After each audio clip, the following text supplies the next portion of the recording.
Assalamualaikum semua, terima kasih kerana menonton channel saya.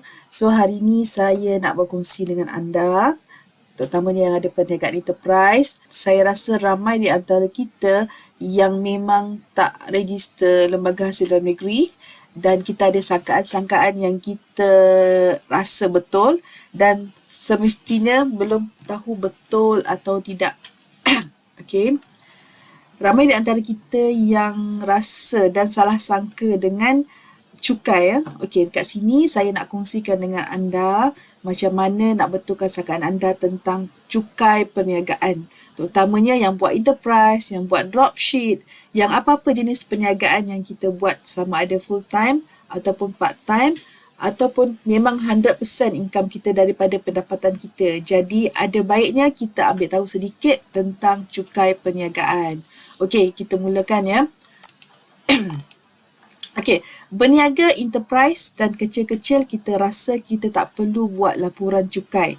Itu sangkaan kita.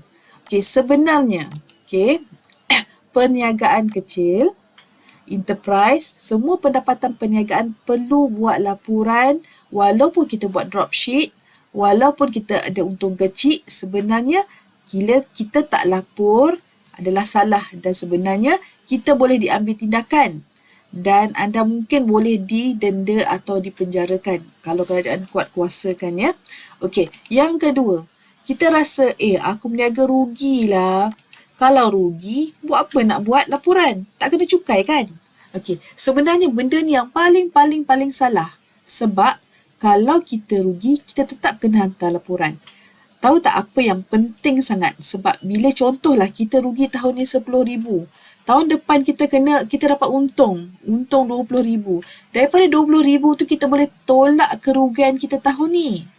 Rugi tu adalah benda yang boleh ditolak untuk bayar akan datang. Kalau kita kena bayar masa untung 20,000, rugi kita tahun lepas 10,000, kita boleh tolak daripada kerugian. Maksudnya, kalau kita rugi, lagilah penting kita buat report supaya kita boleh tolak cukai masa kita untung nanti. Jadi kita tak payah bayar lagi banyak cukai. Itu benda yang kita perlu sangat ambil tahu. Okey, seterusnya. Kita selalu sangka, okey, daftar LHDN bererti kita kena bayar cukai. Betul ke? Kita pergi register LHDN, mesti kita kena bayar. Bukan. Selepas daftar LHDN, belum tentu lagi kena bayar cukai. Tak semestinya daftar kena bayar. Sebab kita kena buat taksiran cukai. Kalau dapat untung, kalau untung belum cukup, kalau rugi, buat apa nak kena bayar cukai? So, maksud dia kalau register, belum tentu lagi kena bayar cukai. Tahu? Okey. Yang ketiga, pasal zakat. Yang keempat, pasal zakat. Kalau dah bayar zakat, kita rasa, tak perlulah buat. Kita tak perlulah bayar cukai. Tak. Sebenarnya zakat itu mengurangkan jumlah pembayaran cukai. Masih lagi kena buat penghantaran cukai. Dekat dalam tu ada tolak untuk zakat yang kita bayar. Bukan berarti kita tak payah hantar laporan langsung. Itu adalah sangat salah. Okey, bayar zakat dapat mengurangkan cukai, bukan tak payah hantar report kepada Lembaga Hasil Dalam Negeri. Okey, yang kelima.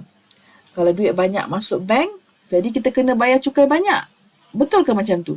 Okey, sebenarnya kita kena bayar cukai berdasarkan untung dan rugi, bukan berdasarkan duit masuk dalam bank. Contohlah, jualan kita 10,000, tetapi perbelanjaan kita 9,000. Kita untung 1,000 sahaja. Kita memang tak perlu bayar cukai. Tapi isu dekat sini bukan isu duit masuk banyak. Tapi isu kita tak simpan perbelanjaan kita, risit-risit perbelanjaan kita untuk perniagaan. Di situ sebenarnya masalah kita, bukan masalah banyak duit masuk atau tidak. Jadi, simpan risit-risit anda untuk rujukan supaya dapat ditolak dan dapat membuktikan sebenarnya anda tidak untung banyak. Okey? Jaga duit untung dan rugi perniagaan kita. Okey, yang keenam. Semua perbelanjaan boleh tolak cukai. Ini lagi masalah.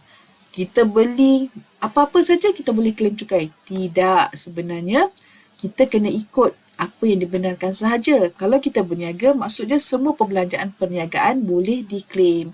Dan juga perbelanjaan individu yang ditetapkan oleh kerajaan. Benda-benda ni akan berubah dari masa ke semasa ikut rules kerajaan. Tapi untuk perniagaan, perbelanjaan perniagaan, kita boleh tolak. Tapi perniagaan yang bukan perniagaan, tidak boleh. Kecuali yang ditetapkan oleh akta. Jangan ingat semua boleh claim ya. Okey. Okey, saya harap saya dapat bagikan sedikit penerangan kepada anda tentang cukai dan kalau boleh jangan main agak-agak. Apa yang penting kat sini, urus perniagaan dengan teratur. Simpan dokumen perniagaan dan belajar sikit sebanyak tentang menguruskan perniagaan anda supaya senang kemudian hari. Tak perlu banyak kos, anda cuma perlu disiplinkan diri macam mana nak simpan.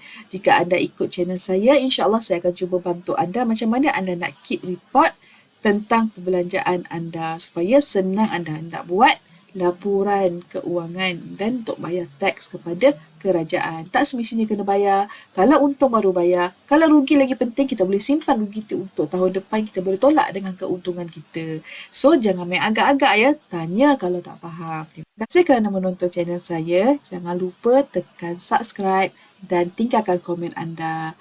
Assalamualaikum. Semoga bermanfaat.